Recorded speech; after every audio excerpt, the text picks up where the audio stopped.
Buenas tardes con todos. Bueno, en realidad en estas ponencias que vamos a tener voy a iniciar de manera global lo que es la utilidad de la radiografía, la tomografía, la resonancia y la ecografía, no con el objetivo de que sepan distinguir una enfermedad de otra, sino para que sepan las indicaciones, que es lo más importante. Las indicaciones son las que definen el diagnóstico del paciente si están correctamente dadas. Después vienen los criterios diagnósticos. En cuanto a las diversas modalidades que tenemos, como ya han podido ver en la clase anterior de modalidades radiológicas básicas, los huesos pueden analizarse en base a principalmente tres. La radiografía convencional, que son los rayos X que todos conocemos, la tomografía y la resonancia magnética. Cada uno tiene sus propias indicaciones. Por ejemplo, acá podemos ver un claro ejemplo de cómo es que pueden utilizarse estas tres modalidades. A la izquierda tenemos una radiografía convencional de una articulación coxofemoral derecha. Es una proyección bidimensional de un objeto tridimensional, es decir, nosotros vemos acá superpuestas superficies anteriores y posteriores, así que nos da una visión general de cómo está el hueso, pero sin entrar en detalle de sus estructuras internas, como sí lo hace la tomografía. La tomografía sí nos da una idea de cómo está el hueso en su interior, ya que utiliza los rayos X de otra forma para poder retratar todo el volumen de una parte del cuerpo, en este caso un hueso. Vemos cómo es que la cortical del hueso se delimita muy bien de la médula, lo cual es importante porque es una de las ventajas que tiene la tomografía sobre la radiografía convencional. Y por último tenemos la resonancia, que lo vamos a ver en la tercera exposición con la doctora Paredes, pero acá les voy a adelantar varias cosas. Sobre todo el hecho de que la resonancia, como muchos de ustedes habrán escuchado, entre comillas no sirve para ver huesos, pero en realidad sí sirve. Lo que pasa es que la resonancia nos da una mejor idea de lo que es la médula ósea, no la cortical. La cortical se puede ver bien en la radiografía y en la tomografía, pero no en la resonancia magnética. En la resonancia magnética nosotros vemos a una cortical, entre comillas, de color negro, o sea, hipointensa, de baja señal. No es muy buena para ver patologías de la corteza, pero sí de la médula. Como ustedes saben, el cuerpo tiene dos tipos de médula, la roja y la amarilla, y pueden haber diversas patologías entre las dos. La resonancia magnética nos va a decir con mucha precisión si está bien o está mal. Entonces, antes de pasar de llano a lo más importante que son las indicaciones, tenemos que entender que la estructura ósea varía a través del tiempo, no es una cosa estática.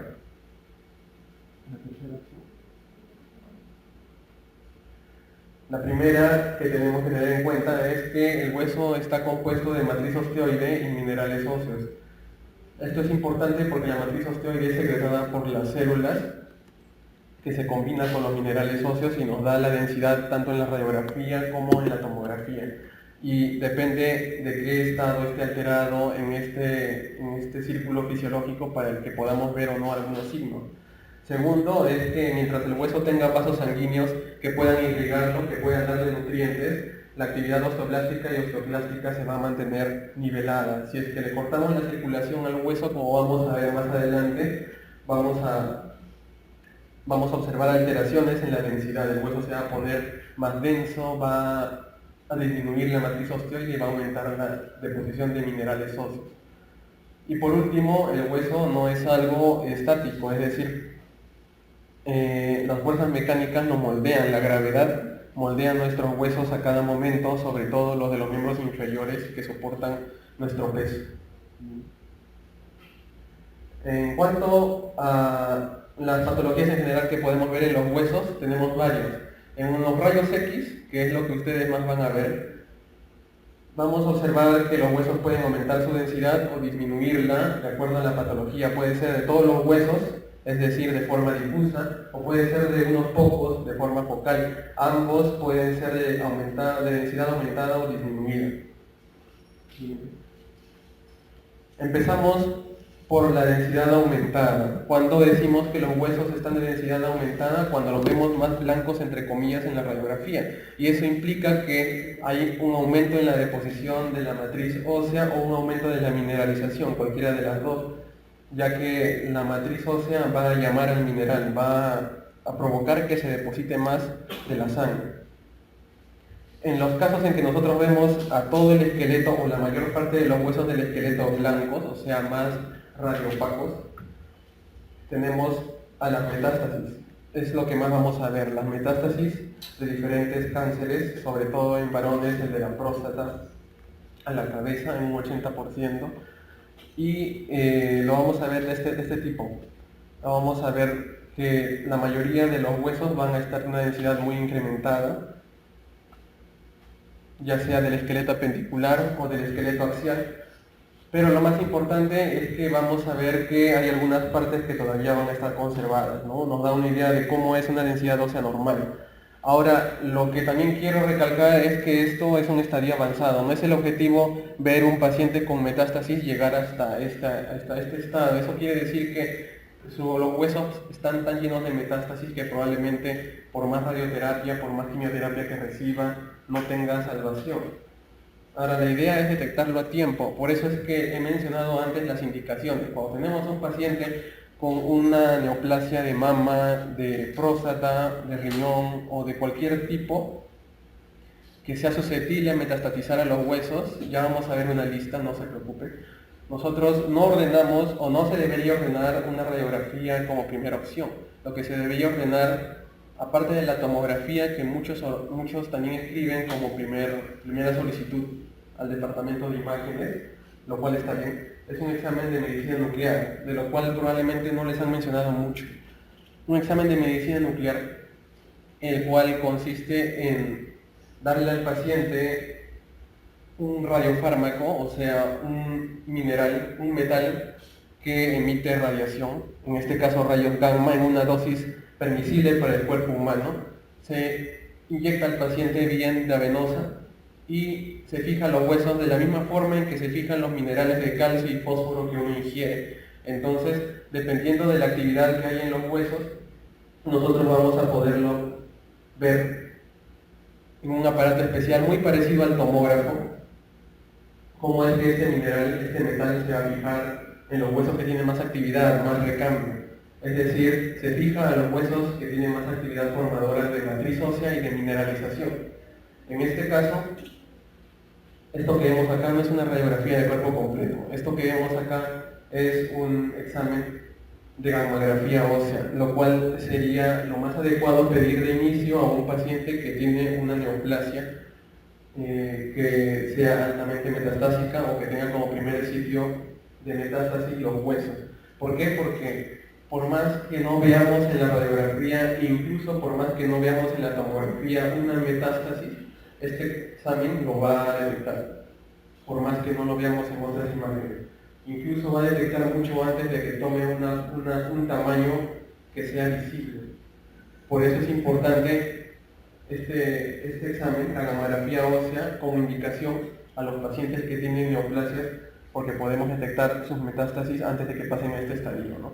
Pero es un ejemplo en el caso de un paciente que tenga densidad ósea generalizada, un incremento de la densidad ósea generalizada. La mayor parte son metástasis, pero para no llegar a esto debemos pedir una gammagrafía ósea.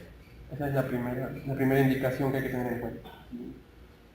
Bueno, como ya mencioné, los cánceres que tienen actividad osteoblástica, aparte del cáncer de próstata en los varones, que es el que mayormente causa este tipo de metástasis, tenemos al cáncer de mama, el cual puede ser osteolítica o osteoblástica, pero en la mayoría de los casos es osteolítica. Cuando se trata el cáncer de mama con radioterapia o con quimioterapia, podemos ver que al morir las células cancerígenas dentro del hueso empieza a mineralizarse, como si estuviera cicatrizando. Entonces es común que un cáncer de mama después de recibir quimioterapia o radioterapia aumente la densidad de sus lesiones, de osteolíticas se vuelvan osteoblásticas.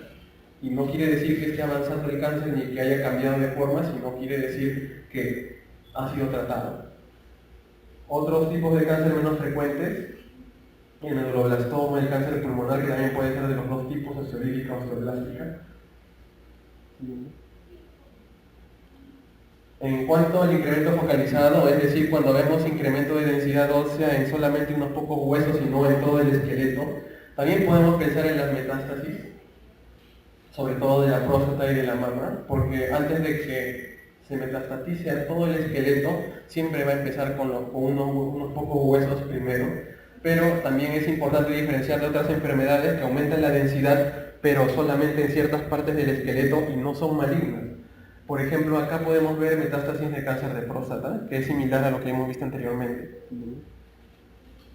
Estos son metástasis de cáncer de mama, la cual, como pueden ver, ha incrementado la densidad del esqueleto axial de la columna lumbar, la cual es un importante sitio de metástasis de los cánceres de mama y de próstata por las comunicaciones venosas que existen, ya que el esqueleto axial, a diferencia del apendicular, tiene anastomosis venosas con diferentes redes, sobre todo la red pélvica y la abdominal. Por eso son el sitio de metástasis de estos cánceres. En este caso no, en este caso podemos ver cómo es que esta rama del pubis y del isquio están aumentadas de tamaño con respecto al del otro lado. Esto es un pubis y un isquion de características radiológicas normales, pero en cambio acá ha aumentado de grosor y como pueden ver la densidad se ha hecho más heterogénea, es decir, aparte de haber áreas más radiopacas, hay otras áreas que son radiolúcidas. Esto característica de alteración de la densidad más incremento de tamaño de las partes óseas es una de las características de la enfermedad de Paget. La enfermedad de Paget no solamente me aumenta la densidad del hueso, sino también me aumenta su tamaño. Lo podemos ver mucho mejor en una tomografía. En una tomografía podemos ver que a diferencia de una pelvis, de una ala del ilíaco normal, esta ala del ilíaco derecho tiene un aumento del grosor de la cortical y a diferencia de la médula, que acá se puede ver de una densidad normal, esta médula tiene una densidad alterada. El aumento de tamaño y el aumento del grosor, sobre todo de la cortical, son características de la enfermedad de Paget. Es una enfermedad que afecta sobre todo a las personas de la tercera edad y que ocasiona un desequilibrio en la mineralización del hueso y en su reparación. A pesar de que estos huesos estén más mineralizados y tengan más matriz ósea que un hueso normal, al no estar organizados son más frágiles. No quiere decir que sean más fuertes. Otros casos, la necrosis avascular también nos puede dar un aumento de la densidad focal en ciertas partes del esqueleto, pero a semejanza de las metástasis, la necrosis avascular nos va a dar signos radiológicos en las radiografías y en las tomografías cuando está más avanzada. Nosotros podemos ver los cambios tempranamente, pero en la resonancia. Esto de acá es una resonancia. Esto es una cabeza de fémur normal. Pero acá podemos ver que acá hay una hipointensidad, es decir, el fémur izquierdo tiene una hipointensidad en su cabeza. Y después, transcurridas unas semanas, podemos ver que la densidad ha incrementado ya en la radiografía.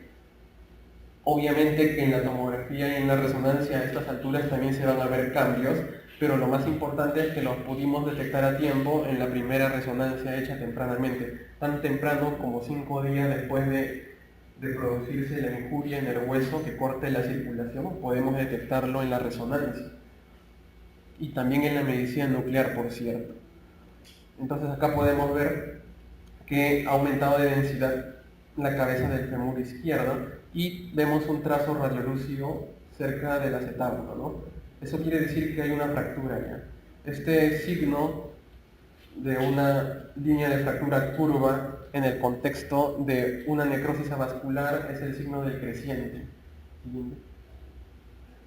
Aquí vemos otro signo en el cual no hay fractura, pero sí hay una cubierta radiopaca que bordea prácticamente toda la forma de la superficie articular de la cabeza del húmero. En este caso hay una necrosis avascular del hombro, el hombro derecho. Este es el signo de la montaña nevada. Como ven, a diferencia de las metástasis osteoblásticas, estos sitios son específicos cuando se considera que han aumentado su densidad y nos pueden dar diagnósticos y se suman a la clínica. Otras cosas que nos pueden incrementar la densidad focalmente en el hueso son los sitios de infartos óseos. Los sitios de infartos óseos se dan en diabéticos, en personas con enfermedad ateromatosa vascular o en personas de la tercera edad, así como también en personas que tienen otras enfermedades sistémicas, como por ejemplo la anemia drepanocítica. Pero los infartos óseos, a diferencia de las necrosis avasculares, se dan en las metáfisis y en la diáfisis. En este caso, este infarto óseo de acá, que se da en un paciente que ha tenido ya como antecedente diabetes, produce en la médula un cambio en la densidad, es decir, la densidad de la médula, que normalmente es similar a esta, se hace más heterogénea. Hay áreas radiolúcidas rodeadas por un halo, por un borde que es más escleroso, es más radiopaco. Este es característico de las zonas que han sido infartadas en el hueso. Se pueden confundir con algunas otras lesiones benignas como los encondromas. Ahora, en cuanto a la necrosis avascular per se, que es la tercera causa más frecuente de incremento localizado de la densidad ósea, tenemos varios tipos.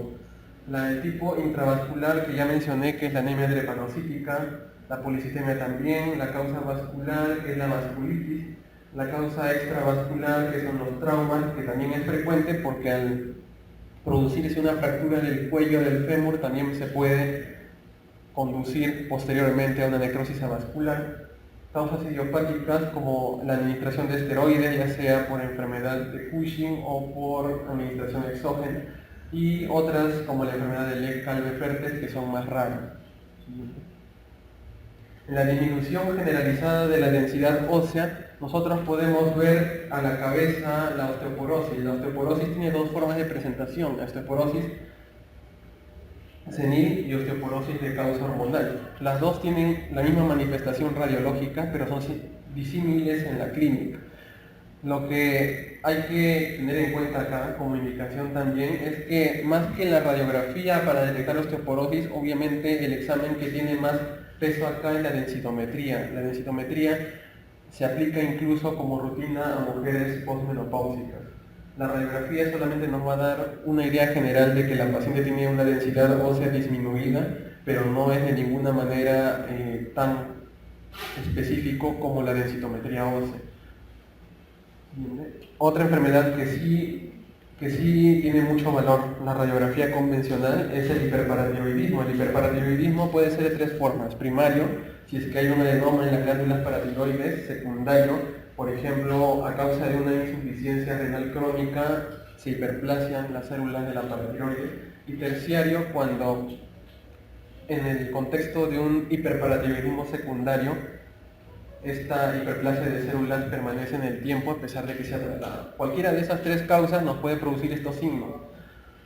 Por ejemplo, en el hiperparatiroidismo, que hay un aumento de la hormona que aumenta el recambio de calcio a nivel de los huesos, podemos ver que hay zonas, sobre todo en los huesos largos, que nos indican a través de su radiolucidez que hay un aumento de la proliferación de los osteoclastos en esta parte. Esos son los tumores marrones. Los tumores marrones son aumento de la proliferación focal de osteoclastos, que nos da estas imágenes radiolúcidas de disminución de la densidad ósea en muchos huesos del cuerpo, sobre todo en el esqueleto apendicular. En los dedos de la mano, que son algunos de los sitios más característicos del hiperparatiroidismo, podemos ver que en el borde radial de las falanges, sobre todo del segundo y del tercer dedo, podemos ver que la corteza se hace irregular, se hace más delgada y tiende a reabsorberse. Esa erosión de la cortical, junto con la resorción de las falanges distales, también nos da un signo del hiperparatiroidismo. También lo es la erosión y la resorción del extremo distal de la clavícula. Esto también es característico del hiperparatiroidismo, no lo vamos a ver en ninguna otra enfermedad. Sin embargo, no todos los casos de hiperparatiroidismo tienen esto.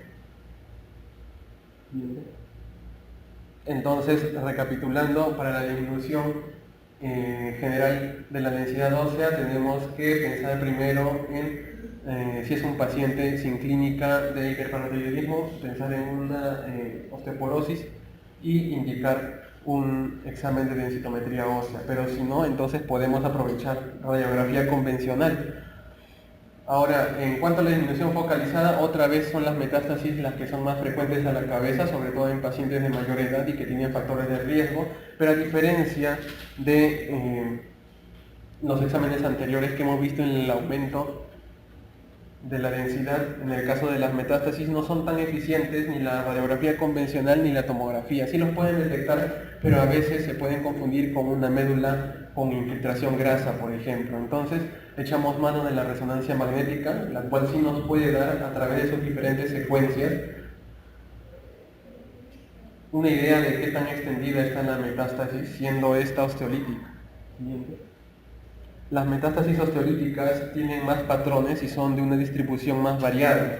Este patrón de acá es el patrón geográfico.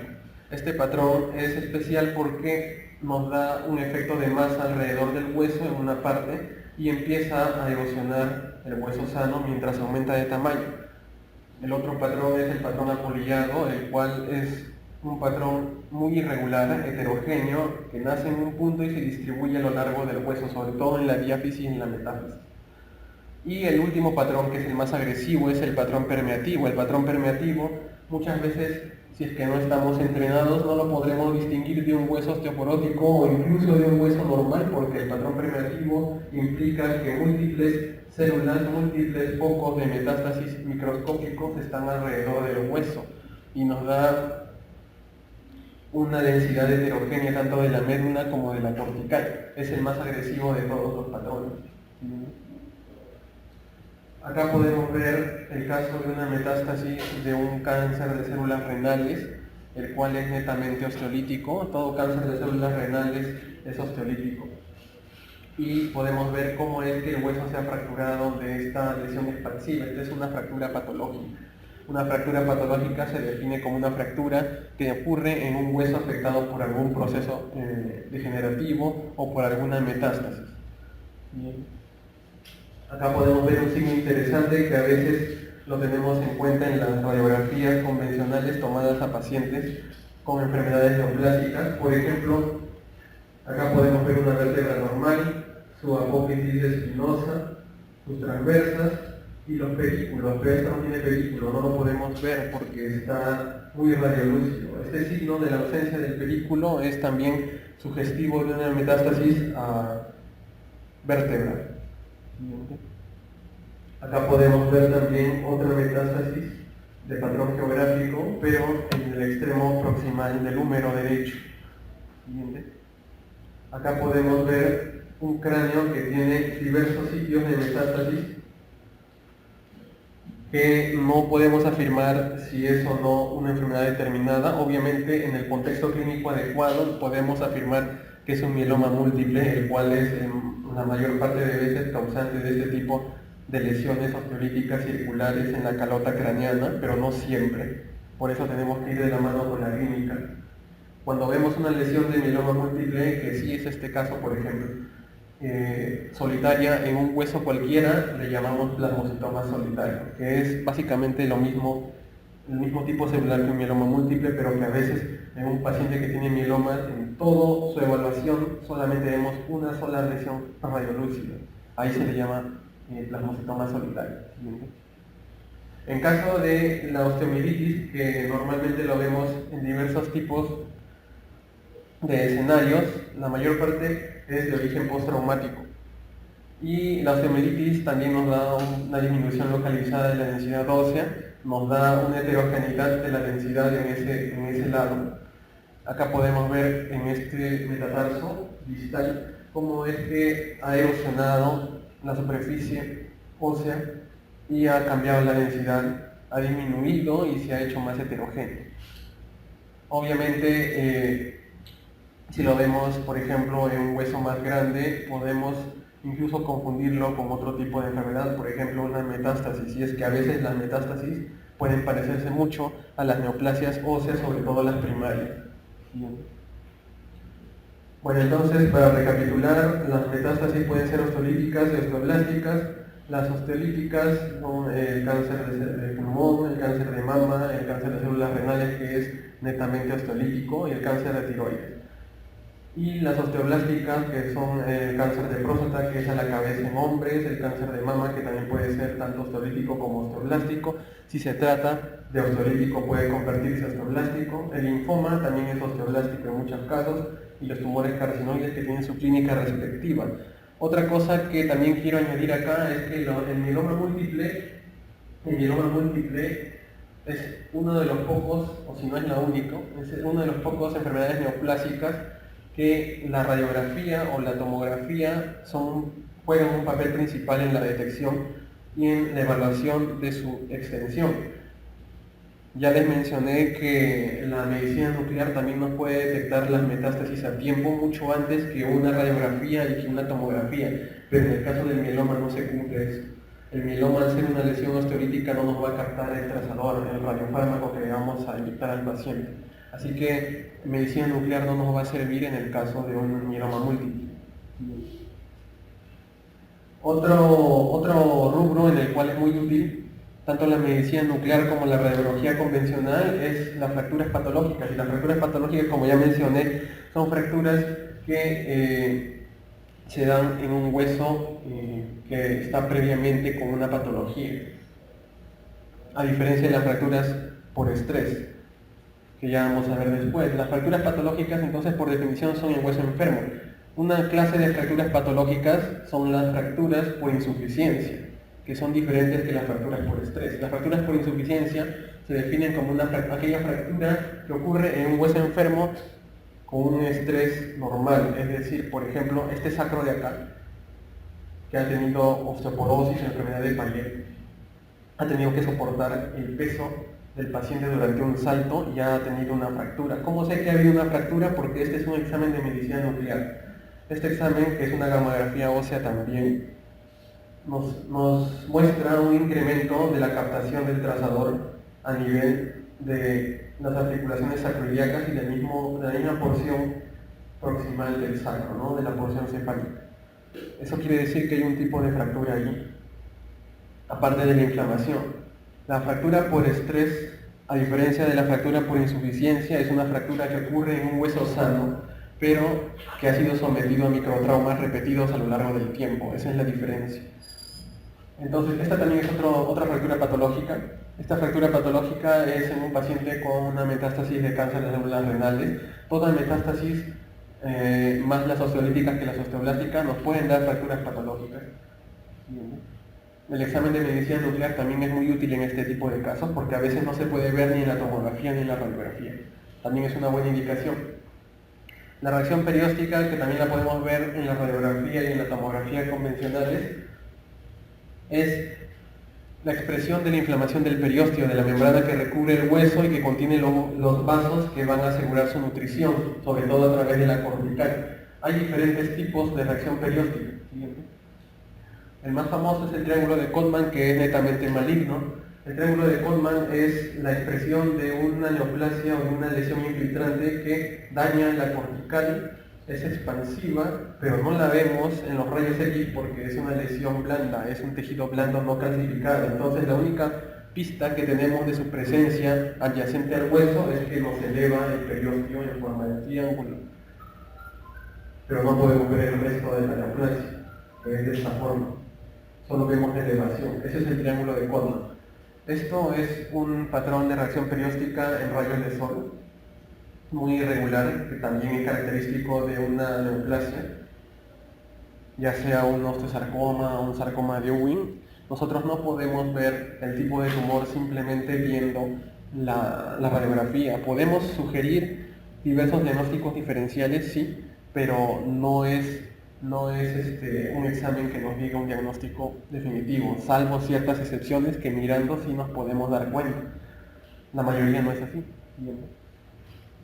Aquí tenemos otros tipos de reacciones periósticas. Acá tenemos, por ejemplo, una reacción laminar de una sola hoja, que es netamente benigna, a diferencia del resto que hemos visto. Estos dos, que son a nivel de codo y a nivel de rodillas, son malignas, son reacciones periósticas también en rayos de sol y con algunas calcificaciones. Y acá podemos ver también cómo es que levanta parte del periósteo, ¿no? Este también es triángulo de Codman. Entonces, vemos que las reacciones periósticas nos indican inflamación del periósteo, ya sea en osteomielitis o en neoplasias, entre otras cosas, y que nos dan una idea, de acuerdo a su forma, si es que lo que estamos viendo es benigno o no. Ahora, también nos sirven las malformaciones congénitas. En la osteopetrosis, por ejemplo, que hay una mutación en algunos receptores de los osteoclastos, los cuales ya no hacen su trabajo y hacen que prime el depósito de material mineral óseo. Podemos ver que los huesos, a pesar de que aumentan su densidad, son más propensos a las fracturas, ya que no tienen las trabéculas de la médula para que puedan desplazar la carga que normalmente deberían soportar. Así que se ven unos huesos muy densos, pero con trazos de fractura antigua. En la osteogénesis imperfecta, que es un tipo de mutación en el colágeno tipo 1, podemos ver diversos tipos, subtipos en la misma osteogénesis imperfecta dependiendo de la mutación, pero todos nos van a dar deformación ósea en mayor o menor grado. Va a haber depósito de mineral, por eso se ven los huesos en la radiografía, pero no va a haber una distribución adecuada de cargas a lo largo del tiempo y va a terminar por doblarse. Bien. En la condroplasia, sin embargo, es una mutación en el receptor de crecimiento de los fibroblastos tipo 3, en el cual podemos ver que los cartílagos tienen tiempo de vida muy corto y por lo tanto las epífisis se van a cerrar a muy temprana edad y los pacientes van a tener muy baja estatura, pero la densidad ósea va a ser normal, a diferencia de las otras. Otra cosa que también es importante recalcar es en procesos inflamatorios óseos. Ya hemos visto algunos tipos de enfermedades así, como por ejemplo la osteomielitis. Este, por ejemplo, es un absceso de psoas en tomografía. Este es un corte transversal, axial, en un paciente en el cual vemos que adyacente a esta vértebra lumbar, hay una gran imagen hipodensa que tiene una cápsula, entre comillas, donde debería estar el músculo psoas. Esta imagen es característica de un absceso de psoas y la única forma de verlo es con tomografía. Pero esto solo lo pongo como un ejemplo para el cual les quiero ilustrar que no solamente la osteomielitis es el único proceso inflamatorio óseo, también la presencia de un absceso o de una inflamación orgánica adyacente a un hueso también puede afectarlo. ¿Entiendes? O podemos ver acá en la clavícula izquierda que hay un aumento de la densidad producto de una artritis séptica, que también es algo que puede darnos una inflamación ósea por continuidad. Siguiente. Aumenta la densidad del hueso. Acá también, por ejemplo, podemos ver que hay una lisitis, es decir, una inflamación del disco en estas imágenes por resonancia magnética, en un paciente en el contexto clínico adecuado de dolor y algunas otras pruebas. Podemos ver cómo cambia la intensidad de las vértebras alrededor de la lesión. Obviamente, para ver que no sea una neoplasia ya hemos tomado algunas pruebas adicionales. Ahora, lo más frecuente que vemos en el campo de las emergencias van a ser las fracturas y para ello muy útil va a ser la radiografía convencional y la tomografía, mucho más que la resonancia. Las fracturas en tallo verde y en torus, que son una de las más frecuentes en niños, vamos a ver cómo es que no van a terminar de cruzar todo el grosor del hueso, el trazo de fractura, sino va a ser parcial. Y en torus se refiere al hecho de que el hueso va a juntarse con el otro fragmento y se van a empotrar, es decir, no va a haber un trazo de fractura visible, pero se va a poder ver un aumento del grosor focal en ese nivel. Son tipos de fracturas incompletas que solamente ocurren en niños. Bien. Ahora, ¿cómo reconocemos una fractura aguda de otras cosas? Hay varias imágenes en la radiografía que nos pueden confundir y nos pueden hacer creer que el paciente ha tenido una fractura en el pasado o en el presente. Ahora, vamos a ver que estas características nos van a ayudar a distinguir si es que este paciente tiene o no tiene una fractura, aparte de la clínica, porque también es importante. Las bandas radiolúcidas, es decir, los supuestos trazos de fractura que vamos a ver tienen que ser angulados, tienen que ser de bordes muy irregulares, muy notorios, que la corteza del hueso que supuestamente ha sido fracturado termine de manera abrupta, que los fragmentos que determinen la fractura que estamos en duda sean mellados, que no tengan corteza, porque supuestamente son pedazos que han salido de la fractura reciente, y bueno, el trazo angulado de las bandas radiolúcidas, que son también característicos de una fractura angular.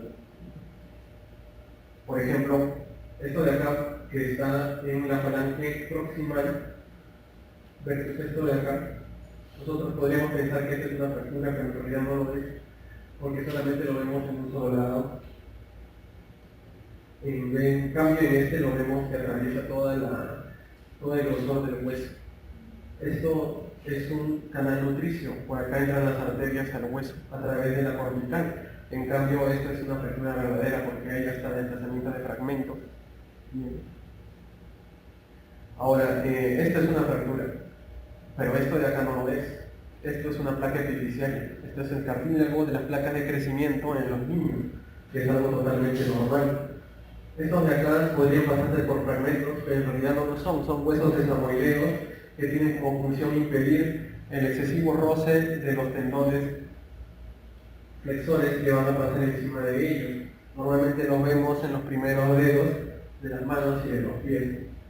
Y tenemos también los osículos accesorios. Los osículos accesorios son núcleos de osificación pequeños que han llegado a calcificarse en la edad adulta y que sirven como un hueso sesamoideo y que pueden estar distribuidos a lo largo de las manos y de los pies.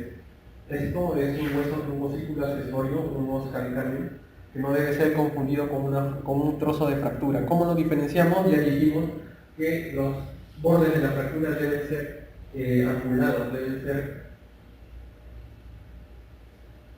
de una manera muy definida del tipo geométrico, pero este es un borde muy redondeado. El fragmento no tiene que tener cortical, pero acá vemos que el fragmento tiene una cortical muy delgada que lo rodea. Entonces, esto de acá es un núcleo de osificación que ha llegado hasta la edad adulta y no es un fragmento de hueso. A diferencia de este trazo, ¿no? Que es un trazo sin cortical alrededor y que es un trazo angulado. Esto sí es un verdadero trazo de fractura. Ahora también hay que tener en cuenta los trazos de fractura antigua no consolidada. Por ejemplo, podemos ver acá que este estiloides cubital, que ha sufrido una fractura anterior, no se ha consolidado y este pedazo ha quedado en el aire. Pero ¿cómo lo diferenciamos de un osículo accesorio o de un hueso sesamoideo? Primeramente porque acá no existe un hueso sesamoideo y segundo porque este pedazo no tiene cortical. Es decir, un pedazo que quede en el aire después de una fractura, por más que pase el tiempo no va a formar cortical, a lo mucho va a calcificarse todo el fragmento, pero sin formar una cortical propia. Bueno, entre luxación y subluxación hay poca diferencia, los dos van a ser de naturaleza urgente de reducir. En la subluxación, que es esto de acá, vamos a ver que las superficies articulares todavía van a estar en contacto en un grado mínimo, pero en contacto. En cambio, la luxación completa es que no hay ninguna superficie articular en contacto. La diferencia entre las dos es prácticamente semántica, dado que las dos se van a tener que reducir. Acá incluso vamos a ver cómo es que hay una pequeña fractura aquí, por la discontinuidad de la cortical. Bueno, para reconocer una luxación y una subluxación, primero tenemos que ver que de verdad sea una separación de superficies articulares y no un artefacto causado por la posición del paciente a la hora de tomar una radiografía. Y eso se puede verificar tomándole al paciente varias incidencias. Nosotros tenemos incidencias especiales para cada tipo de articulación. Lo más lógico es que no se sepan todas, obviamente porque son muchas, pero hay una regla práctica. Para cada articulación o para cada hueso en general que nosotros veamos y que tengamos sospecha de una lesión, ya sea una fractura, ya sea una metástasis, ya sea una luxación, nosotros vamos a pedirle dos radiografías, dos incidencias, una anteroposterior y una lateral, a cualquiera. ¿Por qué? Porque son dos planos distintos. La vamos a ver, por ejemplo, a este hombro, si le pedimos una anteroposterior, lo vamos a ver de esta manera, de atrás hacia adelante, y si le pedimos una lateral, lo vamos a ver de esta manera, en transverso, perpendicular a la posición en la que le hemos tomado la primera radiografía. Si la lesión aparece en las dos proyecciones que le hemos tomado, entonces es una lesión que existe, es una lesión verdadera y no es un artefacto. Esa es una regla práctica. Bueno, acá también, acá donde es más obvio, esta es una luxación de articulación coxofemoral. Bueno, esto normalmente se ve en pacientes que ya han tenido antecedentes de una displasia de cadera, pero puede ser de origen traumático también. Bueno, en cuanto a las fracturas, que son lo más frecuente que vamos a ver en emergencia, vamos a ver por el número de fragmentos, clasificarlas en simples y en conminutas cuando tiene de 2 a más, con desplazamiento, con angulación, con acortamiento, con rotación, transversas, oblicuas, espirales. Siguiente, mejor lo vemos con ejemplos. Acá tenemos un fragmento óseo entre otros dos que ya vendría a definir aquí lo que es una fractura conminuta. Acá vemos un instrumento de fijación interna que es muy usado con los traumatólogos. Los traumatólogos lo que hacen es utilizar estos instrumentos de fijación interna que son metálicos para poder alinear los fragmentos y que haya una buena curación de esta fractura. Acá podemos ver otro tipo de fractura conminuta. Esta es segmentaria porque es un segmento que ha sido roto, pero acá es de mariposa porque tiene una forma de cuña. En realidad es solamente también la diferencia semántica porque tiene que ser reducida de igual forma. Como curiosidad acá, el peroné normalmente no se fija a menos que esté bien desplazado, ya que el peroné es un hueso que no soporta peso, sino que es de ayuda a la inserción de los músculos de la pantorrilla. Pero la tibia es la principal prioridad en cualquier lesión en la pierna. Bueno, acá podemos ver una fractura transversa, una fractura oblicua y una fractura en espiral. Mayormente la diferencia entre ellas es que la fractura transversa, oblicua y espiral tienen diferentes mecanismos. Por ejemplo, en la transversa ha habido una fuerza paralela al hueso, en cambio en la oblicua ha habido una fuerza que ha sido más o menos perpendicular al trazo de fractura. El mecanismo es muy importante, así que tenemos que preguntarle al paciente cómo es que se cayó. Bien.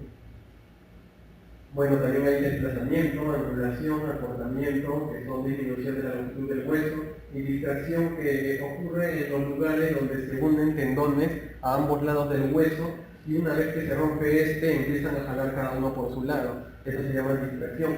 Todas estas tienen que ser evaluadas y la mayoría de ellas van a ir a cirugía porque no hay forma de resolver esta separación entre dos huesos después de una fractura sin cirugía. Bien. Bueno, este es por rotación también. Depende del mecanismo. Usualmente las fracturas por rotación también vienen con injuria del pedículo vascular de los vasos sanguíneos. Bueno, en cuanto a la relación de la fractura con la atmósfera, me refiero al hecho de que sea abierto o cerrado. En este caso vemos que es una fractura abierta porque vemos fragmentos que están al ras de la piel. Fracturas por avulsión quiere decir las fracturas que ocurren en el sitio de unión de algún tendón o de algún ligamento con el hueso. Por ejemplo, acá podemos ver que la espina ilíaca antero superior está separada del ilíaco. ¿Por qué? Porque el tendón que se inserta allí, por un esfuerzo excesivo, ha permitido que el hueso se desprenda. Esto sucede en sujetos jóvenes, porque en personas de la tercera edad normalmente el hueso es más fuerte que el tendón y el tendón es el que acaba por romperse. Acá podemos ver que también el trocánter menor ha sido avulsionado. En cambio acá podemos ver que la avulsión ha ocurrido en el isquio y ha formado un callo óseo muy voluminoso. Algunos pacientes tienden a formar un callo óseo de este tamaño grande y otros no, eso depende. Es como la relación que tienen las personas con queloides. Algunos hacen queloides y otros no. Bueno, las radiografías de esta paciente han tenido una separación de 5 semanas. Esta es una fractura por estrés. Ya definimos una fractura por estrés, aquella fractura que ocurre en un hueso sano, pero que ha sido sometido a microtraumas repetidos a lo largo del tiempo. Entonces, la fractura acá no se ve, pero acá 5 semanas después podemos ver el callo óseo que se ha formado en el tercer metatarsiano. Esto de acá es un sitio muy típico de formación de fractura por estrés. ¿Por qué no lo hemos visto? Porque el trozo de fractura ha sido muy lineal y los huesos, los fragmentos, no han estado separados. Lo normal para una fractura por estrés es que los fragmentos óseos no se separen y queden muy unidos. Por eso es que en estas 5 semanas que ha pasado para que se forme el callo óseo, probablemente la tomografía pudo haberlo detectado 3 semanas antes y la medicina nuclear pudo haberlo detectado hasta 4 semanas y media antes. Por eso la indicación. La gamografía ósea siempre va a ganarles a las modalidades de la radiografía convencional y la tomografía en la detección de este tipo de fracturas, lo cual hubiera sido más beneficioso para el paciente, una gamografía ósea.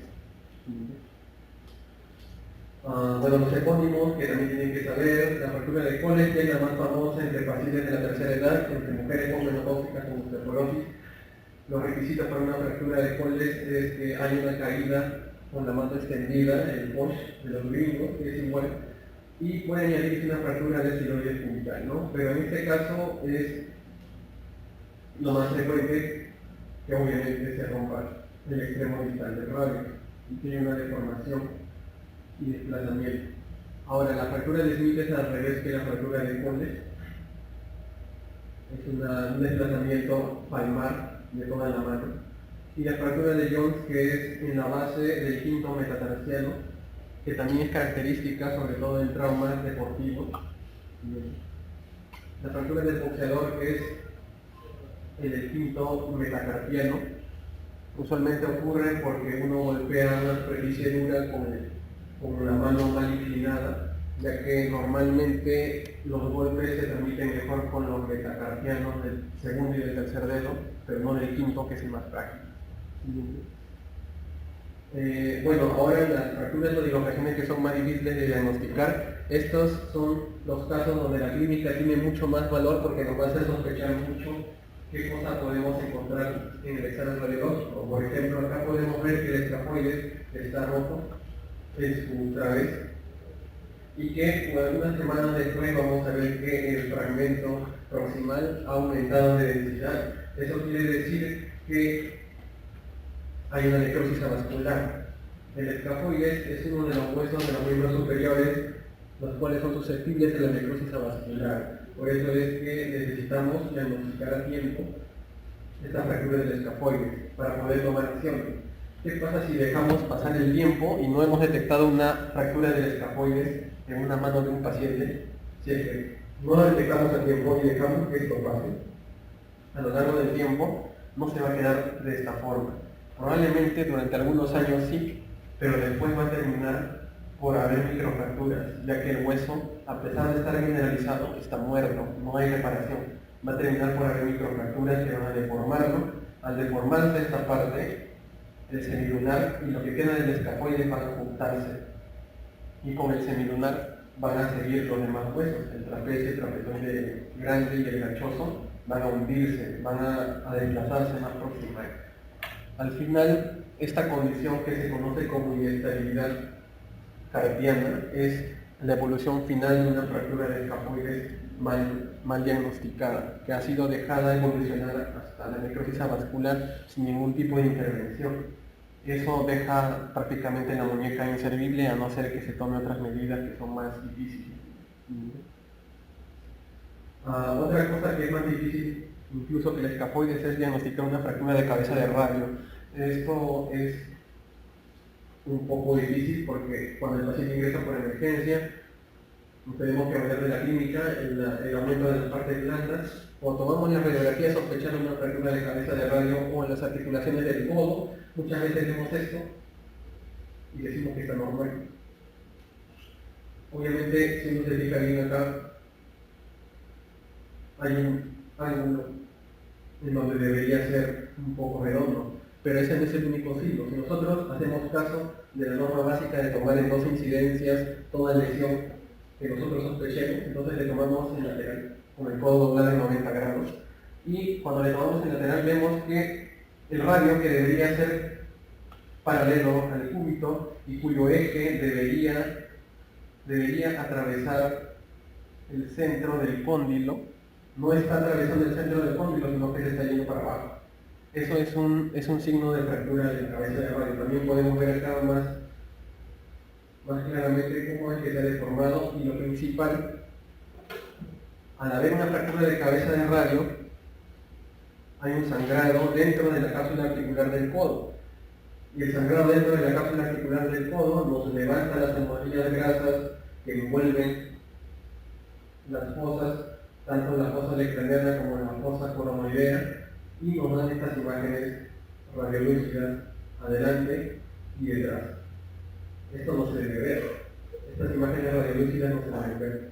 Esto es el signo de la vela, y esto es un indicativo de una fractura intraarticular del codo, la cual, unido al desequilibrio, al desalineamiento del eje del radio y a la deformación de su cabeza, nos da un diagnóstico de fractura de cabeza de radio. Pero muchas veces no es tan conocido.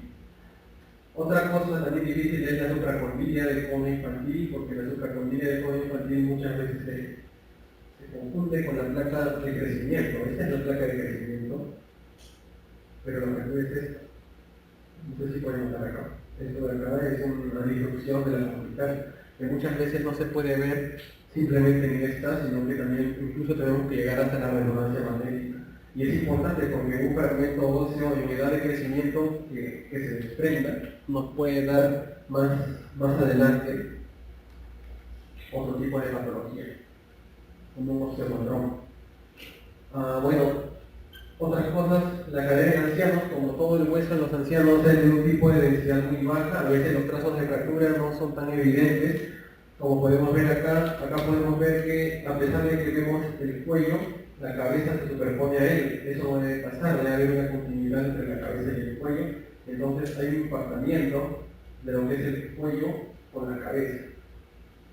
Esta de acá es una fractura de cadera, la cual tenemos que evaluar para ver si es que hay un reemplazo total o parcial, eso ya lo decía el traumatólogo. Otra también es la luxación posterior bilateral, la cual normalmente ocurre en los accidentes automovilísticos. En la anteroposterior a veces no vemos absolutamente nada, como podemos ver acá, la distancia acá está disminuida, pero puede ser normal. Pero si nosotros le tomamos una lateral o una proyección en Y, sí podemos ver que la cabeza está por fuera de la cavidad articular de la escápula. Esta es la misma cavidad articular de la escápula, esta es la cabeza del radio. Entonces, otro punto importante es que, y vuelvo a recalcar, en toda lesión de huesos se tiene que tomar dos incidencias, mínimo la anteroposterior y la lateral, si es que queremos diagnosticar una lesión y estar seguro que no es un artefacto. La fractura esencial de consolidación, la formación del callo óseo se da desde el inicio en que se produce el sangrado post-fractura, pero lo más importante aquí es que la remodelación puede persistir incluso hasta las 8 o 12 semanas después de producir este impacto, ¿no? Lo normal es que se forme un callo óseo como acá, pero si no se forma un callo óseo, como en este caso, de esta fractura de clavícula, podemos ver que los fragmentos se separan y se forma una pseudoarticulación. Esto de acá es un vicio de la función ósea después de una fractura y que puede ser de varios tipos, ¿no? Pero lo principal acá es que la radiografía siempre nos puede ayudar a diagnosticar una falla en la consolidación, ya que es un método muy barato y muy rápido de seguir al paciente. Los traumatólogos lo hacen cada vez que el paciente tiene una fractura y necesitan seguirlo en el tiempo. Bueno, ¿y cómo entra a tallar la tomografía en una fractura? La tomografía no es el examen de elección para una fractura en emergencia, siempre va a ser la radiografía. Pero los traumatólogos siempre van a echar mano de la tomografía para la planificación de la fijación interna. Para eso es importante, una tomografía para la planificación de la fijación interna. Ya que ahí se pueden medir mejor los ángulos y se puede ver mejor los trazos de fractura que muchas veces son múltiples y no se pueden ver en una radiografía convencional porque son muy pequeños. Acá son clavos transcorticales que vistos en una tomografía pueden ser mejor alineados en este caso, ya que en la placa podemos ver que hay una irregularidad, por ejemplo acá en el platillo tibial lateral derecho, pero acá en la tomografía podemos ver que esta lesión se extiende hasta la parte posterior. Esto es muy importante porque a la hora de operar al paciente en toda fractura intraarticular, se tiene que eliminar cualquier irregularidad que a la larga pueda provocar al paciente una artritis, una osteoartritis postraumática. Así que se tiene que dejar lo más liso que se pueda. Obviamente no va a ser posible, pero se tiene que ir realizando un carril. Por eso es importante. La tomografía nos ayuda, sobre todo en el caso de fracturas intraarticulares, a ver hasta qué punto está comprometida la superficie de los huesos. Bien. Y bueno, la indicación principal, y que es lo que vemos a cada rato también en los servicios de tomografía, al menos en el hospital, es que los neurocirujanos, al hacer operaciones de columna vertebral, ya sea por discopatías o por traumatismos de columna, sus medios de fijación, que son barras unidas por tornillos transversiculares, requieren un posicionamiento casi perfecto, tienen un rango de movilidad muy corto, tienen un margen de error un poco amplio, muy mínimo, ya que estos tornillos deben pasar a través de los películos. Los películos son estructuras delgadas. En la sala de operaciones, ellos no tienen un tomógrafo disponible, pero tampoco lo ponen al ojo. Ellos lo ponen valiéndose de un aparato especial de rayos X llamado el ARCON-C. El ARCON-C permite que ellos vean en tiempo real cómo es que los tornillos están alineados dentro de los películos, ya que es como si estuvieran viendo una radiografía que se mueve. Ese es el ARCON-C. Pero el ARCON-C tiene mucha radiación y solo se puede usar por poco tiempo. Entonces, una vez que el paciente ha sido postoperado, la manera preferida de evaluar si este tornillo ha sido bien o mal colocado es tomar una tomografía. Y la tomografía sí nos puede decir con exactitud si este tornillo ha sido bien o mal colocado. Podemos ver acá cómo es esta barra, que está a lo largo de las láminas y los tornillos transpeliculares que atraviesan, en este caso, los películos de las vértebras cervicales. Y vemos cómo es que, por ejemplo acá, no vemos cortical. Esto es un ejemplo de que no ha sido bien puesto porque en realidad un tornillo no debería traspasar una cortical. Este es un ejemplo claro de por qué la tomografía sirve para este tipo de cosas. Sirve para la planificación de la colocación de material de fijación ósea y también sirve para la revisión, para la evaluación de un paciente que tiene fijación interna para ver si está bien o mal alineada. La patología articular también es muy frecuente y esto es degenerativo por excelencia. Uno ha escuchado muchas veces la palabra artritis. La palabra artritis significa inflamación de la articulación. Ahora hay que desechar el concepto de que la osteoartrosis no produce artritis. Ya no los reumatólogos ya no usan la palabra osteoartrosis por el simple hecho de que toda osteoartrosis tiene inflamación de la membrana sinovial, aunque sea el grado mínimo, así que se prefiere usar el término osteoartritis ahora. Entonces, tanto la osteoartritis como la artritis tienen inflamación de la cápsula articular y de las superficies óseas de la articulación. Pero, ¿cuál es la diferencia? ¿Cómo puedo decir yo que es una artritis o no? Una artritis siempre va a tener compromiso de las dos superficies óseas que intervienen en la articulación. Por ejemplo, en esta articulación coxofemoral veo que la superficie articular del ilíaco es irregular y tiene aumento de la densidad, al igual que la cabeza del fémur. Pero acá podemos ver que solamente esas características lo tiene la cabeza del fémur, pero la cápsula articular, la cabeza articular del ilíaco está normal, está lisa, está de bordes regulares. Esto es una artritis y esto es una necrosis vascular. Hay que tener en cuenta también los antecedentes clínicos del paciente.